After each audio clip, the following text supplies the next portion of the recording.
Welcome to The Conflict Coach with Dr. Emily Taylor. I'm a mediator, developmental psychologist, and married mother of 5. I also teach conflict resolution classes. And like you, I've dealt with a lot of conflict in my own life. And I used to think I could make it all go away if I improved conditions or changed myself. But I've realized that conflict is just part of life. We all need more effective tools to handle it with confidence. So that's what this podcast is about. Each episode, you'll hear me coach a real person through a real conflict in their life. As you listen, you'll notice that I'm not telling them what to do. I'm giving them a set of skills that can apply to any conflict, including the ones in your life.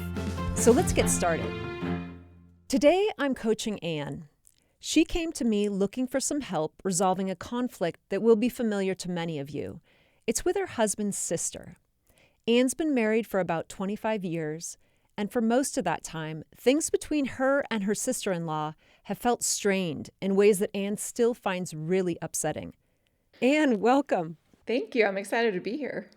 Can you tell me a little bit about, it sounds like 25 years that you've been in relationship with each other. What's the key source or what's the main conflict, do you think? I feel like the main conflict isn't necessarily about me. I think it has more to do with my religion and how she projects animosity on top of me. I met my husband in college and I went up to meet his family, and I was told even after going up and meeting her that she'd already decided that she didn't like me based on what she'd heard about me. And I mean, she was even the same religion as me at the time, but I still got word that she didn't really like me because of all the, who I was basically and the things that I had done that she felt were kind of too religious. And a lot of it I know from getting to know her has been that she doesn't have a good relationship with her mother, my mother-in-law, where she was never happy with her upbringing, and her mother was very religious. And so she just kind of projected, I think, a lot of her animosity towards her mother on me. Especially it's gotten worse since her mother has died, which I found very interesting. Like, her mother died a few years ago, and her antagonism towards me and like negative comments she's made about me behind my back have actually grown a lot more since then. What are some kind of have there been key moments of tension, or kind of what's transpired to bring this, to the forefront? You're thinking about it as something you actually want to address. That's the thing that's the hardest for me, is I have never been able to address it with her. And we have never had any animosity or ill-spoken words between us ever in our 25 years. Every time we've been together, it has been fun and pleasant and enjoyable. We have never had a moment of conflict, of like discussion or anger or any kind of frustration. In fact, I love being around her, and she is like the funnest person. And that's what makes it so hard for me, is because like it would look like we're really good friends, and I would like to be her friend. Whenever I've tried to talk with her about it, she's just said there's nothing wrong. There's nothing wrong. But yet it will come back to me through conversations that she has with her siblings and what they shared to my husband, a lot of really hurtful things that she says about me. So that's why I'm like, help me. I'm trying to resolve this or deal with it the way that I know how. Which is typically addressing it with someone, but she won't let me address it with her. And whenever we're around, for me, it feels like a fake relationship because I don't feel safe around her, because I know she's going to talk about me in a negative way. And no matter how much fun we have together or how much like enjoyable memories I create with her, I know that she'll say something about me afterwards that I'd never even saw at all in the conversation. So listeners, these passive-aggressive conflicts where the other person won't acknowledge there's a problem, but fuels it behind your back, can be really taxing. And it may be tempting to think that you're just being too sensitive or blowing things out of proportion because there aren't any big disagreements to point to. But Anne has expressed a fundamental feeling that she is unsafe in the relationship with her sister-in-law, and that's an important thing to pay attention to. When you're getting the message, even through back-channel gossip, that you're unacceptable to someone, it strikes at the core of your identity and self-worth. That can be debilitating, even to those who are usually confident in themselves. To manage these types of conflicts, you need to address your fundamental need to feel safe. That's not an unreasonable demand, and it's not you being overly sensitive. It's a basic human need, and it's crucial if you hope to resolve a conflict. Okay, let's get back to Anne. So no actual direct conflict between you, like in terms of like a scene or evidence, but you're getting these back channels of information. The only thing that I can try to, because, I hear like how she said I've done different things or whatever. And like, I remember when her mother died, I went up to the funeral and they were destroying, her and her sisters were destroying her mom's Precious Moments dolls against the trash because she loved these dolls. And they were just really angry at their mom. And so they were destroying them. And I was outside with them while they were destroying all these porcelain dolls. And I felt uncomfortable because I didn't really want to participate. I didn't really have anything against my mother-in-law, but I could see that they were processing their feelings. And I didn't want to participate, but I didn't necessarily want to pass judgment. So I just went inside. And my act of going inside, she took it as judgment. And I didn't ever say anything about it to anything. In fact, actually, when I talked to my husband about it later on, I even told him, if that's what they needed to do to be healing, I'm sure that their mom was like happy that they were able to get it out. Like, that's what I took from it. But because I left and didn't participate, she was later talking about me and saying how I'm so judgy of them. What do you think you symbolize to this person? I symbolize to them, I feel, my religion, or to her, my religion, which she has since left. And I know she's really hurting too, because she left the religion because a lot of her kids have LGBTQ issues. And so she feels like I judge her because of that, and that she must not be a good mom or something like that. And I don't feel that way at all. But she does, I don't know if she just doesn't believe me or what, but I mean, it even came to the point where we were having Thanksgiving together and they were coming in from out of town, and I invited them to stay at my home because we had room, and she refused. She said she was going to be in a hotel, and it later on came back to me that she felt like she wasn't safe in my home, that her kids weren't safe, and I wasn't a safe person to be around, when I have never done anything, I think, to like have her kids feel unsafe. I love her children, and they came to my home for Thanksgiving for the actual meal, and we had a wonderful time and a wonderful experience, and I love her kids. And yeah, but she would just say that they're just not safe around me, which is hurtful for me to hear. And if I try to talk with her about it, it's like, oh, there's nothing to say, everything's great. So I can't really address it. It sounds like in your approach to conflict, typically you're pretty comfortable having a conversation, and that's the way that you work through it. Whenever, if I ever know there's conflict, I want to address it right away, and I want to have an open conversation. I don't want to text or like send messages. I want to have a face-to-face conversation to make sure everything is clear.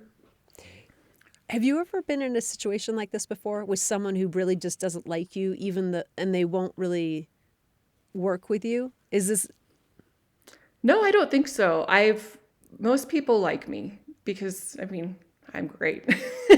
No, I'm a good friend. I know I'm a great friend, and I really do. I love people so much, and I think people can feel that about me. And that's why I'm like, I've spent so much time with her, and yet she feels this way. But I'm like, I don't understand. So it does bother me quite a bit. I wish I could clear the air, but like about after the Thanksgiving situation, I just told my husband, this is just hurting so bad. Like I feel like there's a big, huge party all the time where my in-laws all get together and they have a great time, but I'm really not invited.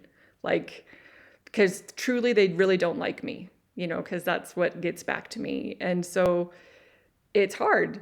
And so I've kind of told my husband, I'm just removing myself. I didn't go to like a family function. I don't want to be hurt. I don't want to, I'm allowed to stand up for myself is kind of but yet when they were coming in town a little while ago, a different sister-in-law invited me to go to her house, for dinner with everyone there. And I was like, well, do they really want me? And this one sister-in-law is kind of aware of the situation. And she was like, well, I want you. And I was like, yeah, but I don't want to go unless they really want me, like, to be there, because I've been told that, they're not comfortable around me. I don't want to be a cause of them feeling uncomfortable, and I don't want to be uncomfortable. And my sister-in-law, who was inviting us over for dinner, was like, I didn't think that you would be this like picky about things. I feel like you should be taking kind of the high road and not being so picky about actually wanting them to tell you, hey, we're coming in town and we really want you to come join us for dinner. So then I felt really guilty that I was trying to stand up for myself and to feel comfortable. And so I went to the dinner and I told my husband, we're going to have a wonderful time. We always do. And we did. We went and we had a wonderful time. But this time I told my husband, I don't want to hear anything about what she says about me afterwards. I just don't want to hear it because it's hurting me too much. And I don't know if that was the right way to deal with it either, but I'm trying different things. So friends, when we're trying to resolve a conflict, there are different ways to go about it, and each has its place. You can avoid it or choose to accommodate the other person, which is kind of what Anne has defaulted to here. Another approach is to try and find a compromise where both sides get a little of what they want, but not everything. You could choose instead to compete. That's more of a situation where one person wins and the other loses. And then there's collaboration. This is the approach Anne craves, but it requires both parties in a conflict being willing to come to the table and create a path forward together. If the other person isn't willing to do that, like in Anne's case, collaboration really is not possible. So when you feel stuck in a repetitive conflict and your typical approach isn't working, that may be a signal that another approach could be more effective. But first, I think it's helpful to reassess your relationship with the other person. What do you need from this relationship? What do you want from this relationship? How are your expectations for the relationship affecting the way you approach the conflict? When you've clearly assessed the relationship, you'll have a better idea of how you might shift your approach to the conflict. Let's see where that leads for Anne. Say 2 days from now, you went to a family event and things were better. What would that look like? Or different? I think for me, it would be to have like a real conversation, like that's genuine. Okay. About things. A lot of times when they're together, it's very jovial and joking and just having fun. There's a lot of hurt in the family, and they don't necessarily talk about real things as much as just like having fun and goofing off, because they don't always agree on some heavy topics, and so they just kind of avoid them. Okay. So some level of distraction, and that's how they generally interact with each other. Yeah. Just joking around and having fun, but it's fun to be around. But I'm just like, it's not substance of true communication for me, because there's undercurrents of hurt and feelings that no one is really addressing, if that makes sense. I've heard you've put in a lot of effort into this relationship. Almost like saying like, oh, if I keep putting in effort, and then there seems like there's been this kind of like point recently where you're like, no more. Can you tell me why, like how you got to that point where you're like, this is it? Like, I'm not going to go to the family thing, or I don't want to hear my husband talk about it anymore. I think it started at Thanksgiving. Everyone was over for Thanksgiving, and before they had arrived, I had heard of all the rumors about how they didn't feel safe in my home, and I just was really surprised by a lot of the things that they were saying about me. I wanted them to come into my home and I wanted to address it, but I didn't feel like I could. And I could hear them all laughing and interacting in the other room. And I am a nurse and I had to go to bed because I had like a 5 a.m. shift. So I had to like go to bed around 8, and I could just hear them all laughing in the other room and like goofing off, and I just knew that I wasn't welcome. I wasn't welcome, and I was in my own home, and I was just sick and tired of feeling like I was never going to be good enough. I was never going to be included in their family, which it hurts. And I know that I might not be able to resolve the conflict with them, but I'd like to resolve it within myself, if that makes sense, to be able to be at peace with it. Because I know sometimes you can't really resolve conflict with people if they're not willing to come to the table. Mm-hmm. So I think that being a really important realization. Here's a question for you. Say someone who knows you the best in this life, say maybe your mom or, a really close friend, what would they say to you kind of like comfort-wise? Like, have you done enough? Like if you told them this whole story, all like, say you had a list of 25 years of every single effort, every single like phone call, email, gesture that you've done for this person, what do you think that person who really loves you would say about the efforts that you put in to be a kind and loving person?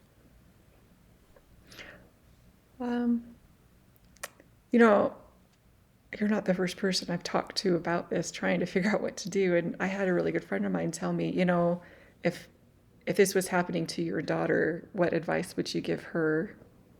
And I probably would say you don't have to interact with these people. Like if they're truly hurting you, like, you've done your part to try to be a friend, then you're allowed to stand up for yourself. You're allowed to feel safe in your own home. You're allowed to do the things that will make you happy. You don't have to keep investing in relationships that will hurt you. When you heard that though, what did you think when your friend's saying it? I understood what she was saying, but then a part of me was like, but this is family. I always make excuses, but this is family. I'm supposed to be more patient, or I'm supposed to keep on trying, or, I'm supposed to, I don't know why that judgment comes in for myself if I'm supposed to be a certain way just because it's family. But that's where I keep coming back to, where for some reason, I'm just supposed to keep on being patient. I think that maybe that's part of my religion too, of like turning the other cheek and being Christ-like and kind, and just giving someone the benefit of the doubt that they can change. And so I've been trying to be that way, and I just don't want to give up. Like a part of me is like, I could still win them over. I just don't give up on people. I don't give up on things so that I know I really need or want. I won't, yeah. Is this situation with your sister-in-law, is this a personal failure of yours? I don't really think so, because I didn't do anything wrong. I don't really have control over it. It's something that just has happened because of the hurt that she's gone through and some projections of feelings that she's put on me. Like, so I don't really see it as a failure of anything I did wrong. That's kind of good to say out loud. Thank you. I'm just wondering. But I wish that things were different, I guess. I am a Christian person, and I've actually thought a lot about this. I don't always share these things, but I thought it was interesting, at least from my perspective. I was studying even the life of Jesus Christ and seeing that despite being ministering among people, that people had varying reactions to his goodness. Does that make sense? Like, so some wanted to directly confront, some wanted to undercut him, betray, others just gravitated immediately and wanted, to follow that goodness. And I think there's something to saying that even God himself had people who went against him and his goodness, and that if you turn, like if that person wants to turn, you're open to accepting them, but there's not kind of a prostrating or putting yourself in an abusive situation, if that makes sense. Yeah. How do you know in other areas of your life when you've done enough? I wish I knew what the answer to that, because I just feel like that there's never, I mean, even in my own life, there's just no end to how much I'm supposed to give and serve and do. And I think just a part of me sometimes doesn't really know in the moment how to stand up for myself. And I think when it comes to family, you know, that's an area where it's super hard for me to just be really, really firm, because it just means so much to me that it's hard for me to be able to stand up and say no. So. Okay, this may sound like it's kind of out of the blue, but I think it actually relates. I read recently something very interesting. It was Carl Jung. He's a famous psychologist. He actually brought up the idea that you're not really grown up until you're at least 40. And the reason why he brought that up was we spend the early years of our lives learning all the social rules and schemas, right, of our family, our, people, peers at school, in church. But then there's this period of time, it's almost like a period of freedom and restructuring. And I actually don't call it a midlife crisis. I actually think it's a developmental step where you're like, I've lived by these certain, a schema, just speaking as a psychologist, a schema is kind of like a way or view of life. Like this is how the world works. And you've had a schema of family that's been super powerful in your own family growing up, right? Like you've had, reciprocal relationships, patience, perseverance has brought dividends, right? But there's this interesting point where you've been in contact with a totally different type of family with in-laws, and they are not operating from the same schema that you are, right? They're not operating from the same set of principles or rules. Even the patterns of communication, the back channels or kind of like gossip, which are corrosive, right, to any relationship. You've been the recipient of that corrosiveness for years. Is there a possibility of reworking what your schema or your way of looking at your family is if they're kind of deviating from shared principles, right? They're not reciprocating the efforts that you're extending. So, could they be a subtype of family members that, hey, when they're, ready to receive me on my terms, I engage fully, but there's kind of buffers? Yeah, I like the idea of, it's like I can be with them, but I understand that it's not as safe of a place as it is like with my own family. Like there's just an understanding that, it's just I can hang out and have fun, but there's not depth to this relationship. I think that's what I'm used to from what you're saying is I'm really used to having a deep connection with family and a deep understanding and reciprocating love and I guess I can just come to accept that I'm not going to have that with them, but that's okay. And to be okay with that emotionally is something I've never really investigated before because I've always sought those types of relationships, particularly with people that are important to me in my life, which family is. So it's kind of a paradigm shift of trying to see that I can still have a relationship with them, but it's just almost like a casual friendship or acquaintance that I will get together with and have fun with from time to time, but I'm not really seeking to connect. But it is possible that once you pull back, if they may be like, what happened to her? What happened to Anne? Why isn't she trying anymore? Does that make sense? So they have a chance to behave differently because you've changed the whole pattern, if that makes sense. Even though you've been a victim, you've also been proactively putting in effort in a certain way. And that pattern that's a long time, right? 25 years is just a long time to do something. And maybe it works for the people who want to reciprocate, but for the people who don't want to reciprocate, maybe a new experiment is needed, right? Does that make sense? Like you're flipping it and you're saying, if you would like to hang out with me, you're welcome to follow up with me. Like I don't have to be the pursuer of family connection. but family connection may still be possible even if you're not the pursuer. I don't know. What do you think about that?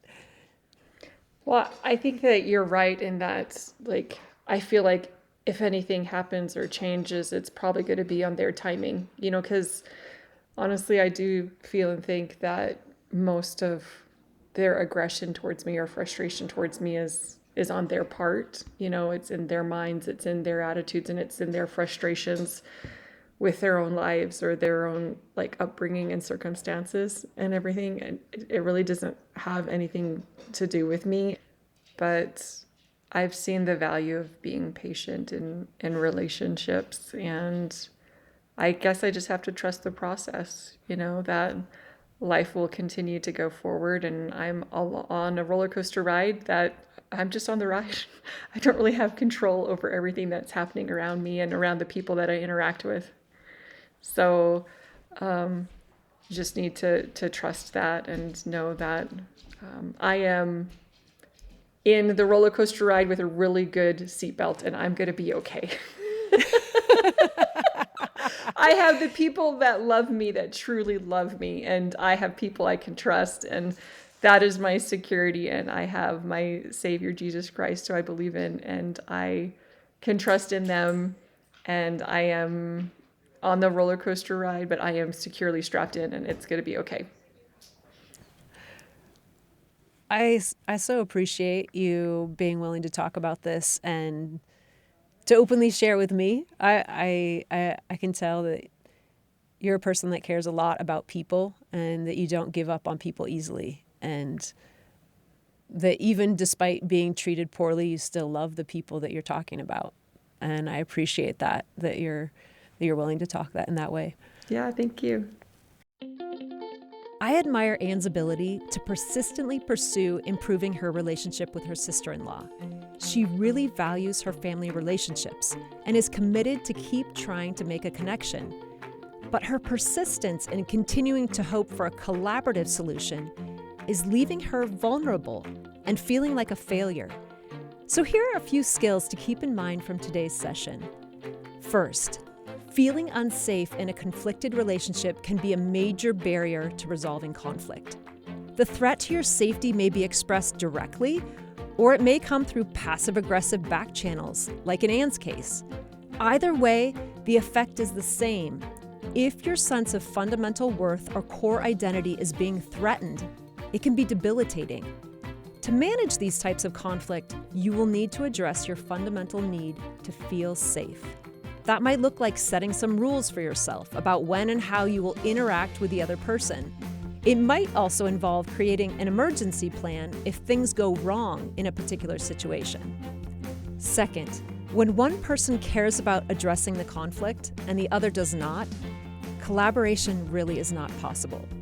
However, we can choose to reassess how we're approaching the relationship, especially if it's one that we care deeply about. Rather than deciding whether our usual approach is right or wrong, we can decide whether our approach is effective. Is our chosen approach meeting our desired ends? If not, we might want to consider how we're thinking about the relationship first, before we decide what we're going to do. And lastly, sometimes we need to consider our schemas or mental constructs around key ideas like family or friendship. Is there possibly a mismatch between how you think a family member or friend should behave and how they think those things should look? Maybe what you see as dysfunction in the relationship is just the way friendships or families are, according to their schema. And if that's the case, maybe you can make a distinction between different types of family or friend relationships that involve different expectations. You'll have your close, reciprocal relationships, but you might have another category of people that you care for, but who don't reciprocate in the same way. You can still love each other, but you've created sustainable ways of thinking about and acting in those relationships that doesn't make you so vulnerable to being hurt. Thanks for joining me today. If there's someone in your life who might benefit from listening to this episode, please share it. Because as I always say, it's not a question of if, but when we're going to experience conflict, and we do much better when we're prepared. The Conflict Coach with Dr. Emily Taylor is a BYU radio podcast. I'd love to connect with you on social media. Find me on Facebook and Instagram at Conflict Coach with Dr. Emily, where I'm sharing more ideas for working through conflict. And if you or someone you know has a conflict that you'd like to discuss on the podcast, send me an email to conflictcoach@byu.edu. And next time, I'm coaching a woman whose sister recently cut off all contact. I hope you'll join me.